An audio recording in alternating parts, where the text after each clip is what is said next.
My guest today on Sci-Fi Fantasy Network is Shane Rimmer. He is an actor, voice artist and writer famous for his role as Scott Tracy on the Super Marionation classic Thunderbirds. He has also appeared in numerous films and television shows from James Bond to Star Wars. I asked him initially about his experiences working with Gerry Anderson. It was always interesting because you never quite knew what was going to pop up next. He had an amazingly prolific career. It just went from one series to another. And I think they got better as they went along. We started off with some fairly innocent sort of things. But the experience and the people that came into the organization really bucked it up quite a lot. Thunderbirds, he'd heard my voice on the BBC series and thought it might suit Scott Tracy. You still had to come in and put your voice down on a kind of an audition, which happened, and 2 weeks later after it, I got a call saying that I'd like to do the part of Scott Tracy. I thought it was going to be quite a brief exercise, because a lot of them are, and that was 50 years ago, so it sure outdid my estimation of what was going on. It was always a joy working there because the product was so good. Jerry would never allow anybody onto that situation who wasn't pretty tall. The great thing was most of them graduated to Star Wars and Star Trek, and a lot of the space big names. So it was a successful run for just about everybody. It was great. You also wrote several episodes, not only of Thunderbirds, but of Captain Scarlet. How did you get into the writing? I worked a lot with Tony Barwick, who was a script editor. We were two golf nuts, so we got out to the course. And just being around him and doing, of course, the scripts, reading them, you learned how to maybe put some of it down yourself. I got a phone call from Sylvia saying that they wanted a script fairly rapidly on the Captain Scarlet series. So Tony Barwick filled me in what the outline was.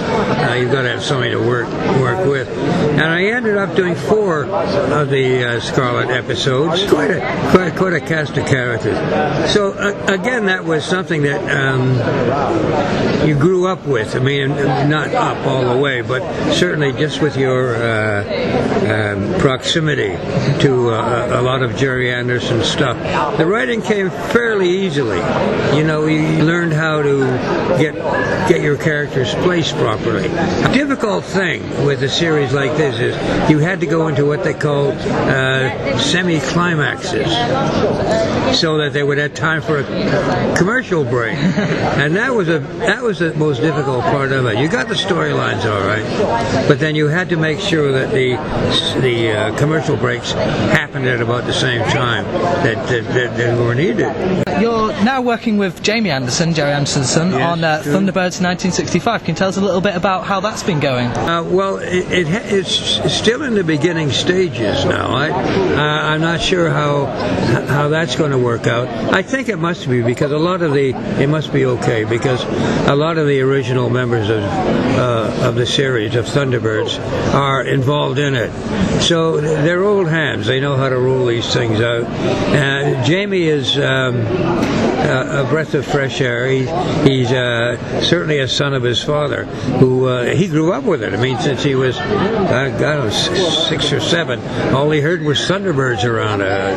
So far, so good, I think. He's drawing a lot of people into his production team, so hopefully it'll go well. I believe you're working on Firestorm, the TV series with... I think I am. You know more about it possibly than I do. Yes, it's an interesting concept. We'll see how it works out. But you never know. You know, as I said, and with Thunderbirds, I thought I'd be involved for about a couple of days. That was 50 years ago. So since you did the original, now you're doing the 1965. Well, you've been involved in it in some way. How has the industry changed over those years? I think it's grown. I can only judge by what happened in Thunderbirds and the rest of Gerry's stuff. I think it's grown up a lot. It's not dedicated just to the very young. It covers a whole family. And so when a writer is given a contract to write, he's got to keep that in mind. You don't talk down to anybody. It's the whole family involved, so you get mothers and fathers and sisters and brothers and all that sort of thing. And it's very good to keep that concept going, because nobody's excluded. You got the family there, and they all enjoy it. So we're lucky. Well, thank you very much for talking to us. It's been an absolute pleasure and an honour. Thank you very much.